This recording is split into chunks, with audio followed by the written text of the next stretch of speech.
আসসালামু আলাইকুম। আপনাদের সকলকে শুভেচ্ছা জানাই এবং সবার জন্য দোয়া করি। আপনারাও আমার জন্য দোয়া করবেন। ভিডিওটা বানানো হয়েছে গতকালকে, আমি মারা যাইতাম। গতকালকে আমরা যেই পজিশনে আছি বা যেই লোকেশনে আছি, শত্রুপক্ষ সেটা জানা গেছে। জানানোর পর ওনারা একে একে 2টা ড্রোন পাঠাইছে। কিন্তু আমাদের নেটওয়ার্কিং প্রযুক্তি খুব শক্তিশালী, বিশ্বাস করবেন না।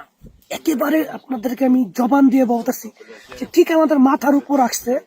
যখনই কিনা মানে বমটারে ফালাইব ড্রোনের মাধ্যমে, আমাদের আল্লাহ তাআলাই হেদায়েত করছে। আমাদের এখানে নেটওয়ার্ক জ্যামের একটা মেশিন আছে, যেটা কিনা আশেপাশে কোনো উড়ন্ত কিছু আসলে যান্ত্রিক সেটা অটোমেটিকলি নেটওয়ার্কের মাধ্যমে জাম করে এটা ফালা দেয়।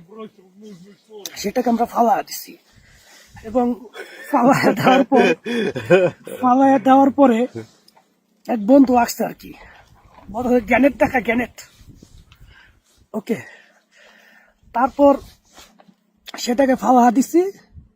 মাশাআল্লাহ, ওইটা আমাদের হাত থেকে প্রায় 5 হাত দূরে গিয়া পড়ছে, যার কারণে বমের আঘাতটা শরীরে পড়ে নাই। আমাদের কিছু বক্স ছিল, এই বক্স গুলো উড়ে গেছে। তার ঠিক 2 ঘন্টা পরে আরেকটা ড্রোন আসছে। সেই ড্রোনটা আসছে বম নিয়ে, আমরা আগেই দেখে ফেলাইছি দূরবীনের মাধ্যমে। দেখার পর আমরা মেশিন তো সেট আপ করে রাখছি। যখনই সামনে আইসে অটোমেটিকলি চুপচাপ নিচে করে গেছে। যাই হোক, আমরা আসলে সেখান থেকে বাঁচছি। এখন আপনাদেরকে দেখাই যে কোন ড্রোনটা। 1 মিনিট, এই দেখেন ড্রোনটা আসছে।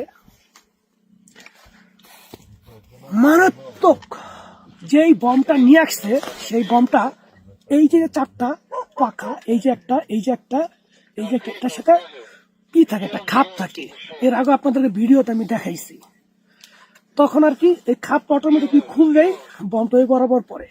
দেখেন কত বড় একটা ড্রোন নিয়ে আসছে। আর ব্যাটারিটা দেখেন, আর ব্যাটারির পাওয়ারটা দেখেন, প্রচুর। 9000 মেগাওয়াট, যেটা কিনা 50 কিলোমিটার থেকে আবার ব্যাক করে আসতে পারবো। এই যে ওর যে ব্যাটারিটা দেখেন, ড্রোনটাও খুব নিউ। আমরা বমটারে ফালা দিচ্ছি, শুধু ড্রোনটারে রেখে দিচ্ছি। আর নেটওয়ার্কটা দেখেন, দেখছেন